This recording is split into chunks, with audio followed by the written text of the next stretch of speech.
자, 범국어 2학년 2과 본문 마지막 6번째 파트 학습 같이 해보도록 합니다. 자, 마지막에 이제 전체 글에 대한 정리되는 내용이 나오죠. 의외로도 중요할 수 있어요. 전체 글의 흐름들을 잘 파악하고, 그리고 이제 그 기본적으로 단어의 뜻과 정확한 의미 덩어리 중심의 구조 분석, 그리고 한 문장 한 문장에 대한 완벽한 해석. 근데 이제 그걸 바탕으로 해서 여러분들은 글 전체의 흐름과 주제나 제목들, 이런 것들 앞으로 본문을 공부하는 워크북이나 여러 자료들을 하겠지만, 그것들을 생각해 가면서 한 문장 한 문장의 해석이 목적이 아니잖아. 우리는 시험을 준비하기 위해서 글의 흐름과 글의 순서나 또는 글의 주제나 제목 같은 거, 글의 흐름을 파악하는, 내용 파악하는 데 집중을 합니다. 의미단 회독을 반복해 가면서. 자, 보세요. 그러면 자, 이런 서로 다른 또는 다양한 관점들입니다. perspective가. 관점들은 suggest.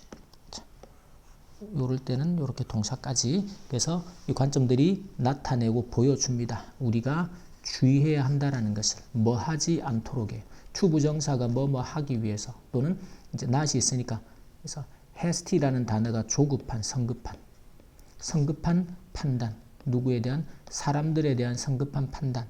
저는 이 세대니까 이럴 거야 라는, 그래서 사람들에 대한 성급한 판단을 내리지 않도록 주의를 해야 합니다. 무엇에 따라? according to는 무엇에 따라서가 되겠죠. 자, 그들의 generation rivals 라는 단어가 계속해서 나오죠. 그래서 세대 구별이다, 구분이다.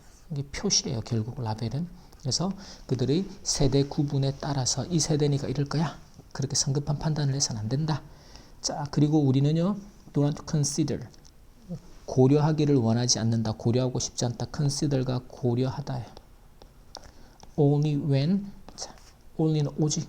무엇을 가지고요? 그 사람이 태어난 때를, 즉 태어났는지만입니다. 언제 태어났는지. 자, 언제 태어났는지만을 그 사람을 판단하는 요소로, 쟤는 이때 태어났으니까 이런 세대야 라고 고려하고 싶진 않다.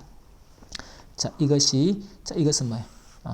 세대, 태어난 때, 태어난 시간, 시기, 그것만을 가지고 그 사람을 판단하는, 이것이 can lead to는 어디로 이끌다, 또는 어떤 결과를 낳다, 이렇게 해석이 됩니다.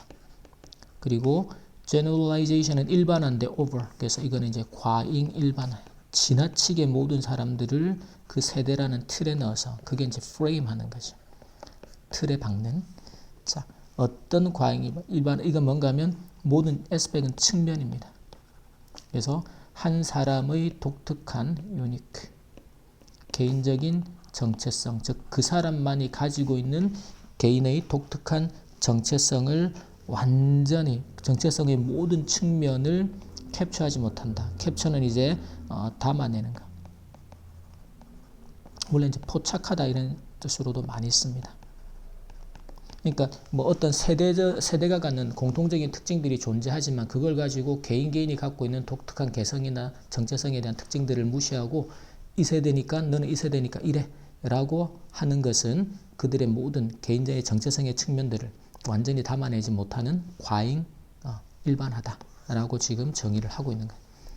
자, 그래서 우리는요, 다양한 관점들을 고려를 해야 합니다. 그것이, 즉 한 사람을 세대 간에 과잉 일반화시키지 않고 다양한 관점을 고려해서 판단하는 것, 고려하는 것. 자, 그것이 우리로 하여금 목적어가 동사 원형하도록 돕다. achieve는 성취하다, 또는 무언가를 달성하다, 이루다. 그래서 더 나은 이해를 하게 만들어 줄 것이다 라는 거죠. 누구를요? 사람들을 더 이해하도록 만들어 줄 것이다. 이해하도록 도와줄 것이다. regardless of their generation. regardless of는 뭐뭐에 관계없이. 그래서 그들의 세대에 관계없이. 자, 그래서 결론적으로 이제 이 세대 간의 그 어떤 세대라는 그 구별이 태어난 연도에 따라서 이렇게 구별을 4가지 단계로 했었고, 근데 이게 공통점도 분명히 가지고 있죠, 그죠? 근데 이게 마지막에 와 보면 지나친 일반화가 될 수 있다라는 거지. 그래서 개인이 갖고 있는 개별적인 독특한 특징들을 다 담아내지 못하면서 지나치게 일반화하는 것들은 경계해야 된다, 조심해야 된다, 이런 내용들이 나오고 있죠. 글 전체의 흐름에 대한 내용들은 이제 우리가 워크북이나 본문에 대한 후속 공부들을 계속 해나가면서 하나하나 또 체크를 하고 확인을 할 겁니다. 근데 이제 여러분이 의미 단위 회독을 적어도 10회독 정도 할 동안에는 기본적으로 단어나 구문에 대한 완벽한 암기, 그 다음에 본문에 대한 정확한 분석, 그리고 문장에 대한 정확한 해석, 이것들이 완벽하게 이루어지면 좋겠고, 그 다음에 11회독에서 20회독으로 넘어가면서는 이제 글 전체의 흐름이나 내용에 대한 정확한 이해가 함께 가면 좋겠다라는 것이, 그렇게 공부의 흐름을 잡아갑니다. 자, 여기까지 2과 본문 6번째 마지막 파트 해석 훈련 학습 마칩니다.